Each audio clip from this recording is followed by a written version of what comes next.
चरित्रे महान संगीतज्ञांची या अंतर्गत आज आपण संगीतकार जयदेव यांच्याबद्दल माहिती घेणार आहोत. जयदेव वर्मा हे हिंदी चित्रपटातील संगीतकार होते, जे त्यांच्या चित्रपटातील कामासाठी अतिशय प्रसिद्ध होते.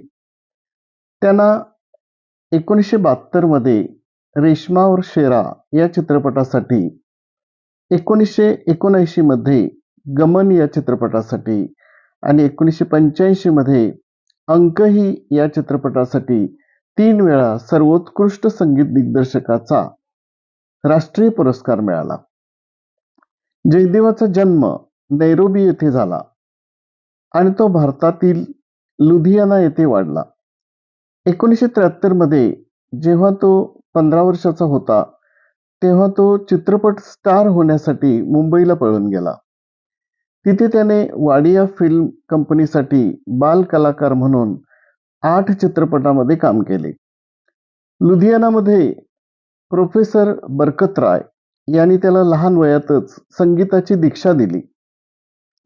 जेव्हा तो मुंबईला आला तेव्हा त्याने कृष्णराव जावळकर आणि जनार्दन जावळकर यांच्याकडून संगीताचे शिक्षण घेतले. जयदेव हे 3 राष्ट्रीय पुरस्कार मिळवणारे पहिले संगीतकार होते. 1951 मध्ये अली अकबर खान यांनी नवकेतन फिल्मच्या आंधिया आणि हमसफर या चित्रपटासाठी संगीत दिल्यानंतर जयदेव यांना त्यांचा संगीत सहाय्यक म्हणून घेतले.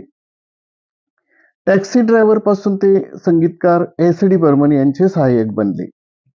चेतन आनंद यांच्या जोरू का भाई या चित्रपटातून त्यांना पूर्णपणे संगीत दिग्दर्शक म्हणून मोठी संधी मिळाली. नवकेतनच्या हम दोनो या चित्रपटामुळे जयदेव खरे प्रसिद्धीच्या झोतात आले. तरी सुद्धा अल्लाह तेरो नाम, अभी ना जाओ छोड़कर, मैं जिंदगी का साथ निभाता चला, कभी खुद पे कभी हालात पे यासारख्या उत्कृष्ट गाण्यांनी त्यांना दुसरे मोठे यश मिळाले. सुनील दत्त स्टार असलेल्या मुझे जीने दो या चित्रपटामध्ये त्यांना खूपच मोठे यश मिळाले. जयदेवचे अनेक चित्रपट बॉक्स ऑफिसवर अपयशी ठरले असले तरी आलाप, किनारे किनारे, अंकही यासारखे अनेक चित्रपट त्यांच्या कल्पनारम्य संगीत स्कोअरसाठी लक्षात ठेवले जातात. जयदेवामध्ये पारंपरिक आणि लोकसंगीताचे हिंदी चित्रपट परिस्थितीत मिश्रण करण्याची अद्वितीय क्षमता होती. त्यामुळे त्यांना त्यांच्या काळातील इतर संगीत दिग्दर्शकापेक्षा एक अद्वितीय फायदा झाला. ते हिंदी कवी हरिवंश राय बच्चन यांच्या क्लासिक काम मधुशाला दोघांच्या त्यांच्या या गैरफिल्मी अल्बमसाठी देखील ते ओळखले जातात, ज्याला गायक मन्नाडे यांनी संगीत दिले आहे आणि गायले पण आहे. सलील चौधरी आणि मदन मोहन यांच्या व्यतिरिक्त ते लता मंगेशकर यांचे आवडते संगीतकार आहेत. त्यांनी नेपाळी चित्रपट मैती घर यासाठी सुद्धा संगीत दिले आहे. जयदेव यांनी कधीही लग्न केले नाही. ते त्यांच्या बहिणीच्या कुटुंबाशी जवळचे राहिले. ते नंतर युनायटेड किंगडममध्ये स्थायिक झाले. 6 जानेवारी 1987 रोजी वयाच्या 68व्या वर्षी त्यांचे निधन झाले. अभिनेता म्हणून त्यांनी Keemat, Miss Frontier Mail, Hunterwali, Martand Varma या चित्रपटामध्ये काम केले. त्यांना काही पुरस्कार मिळाले.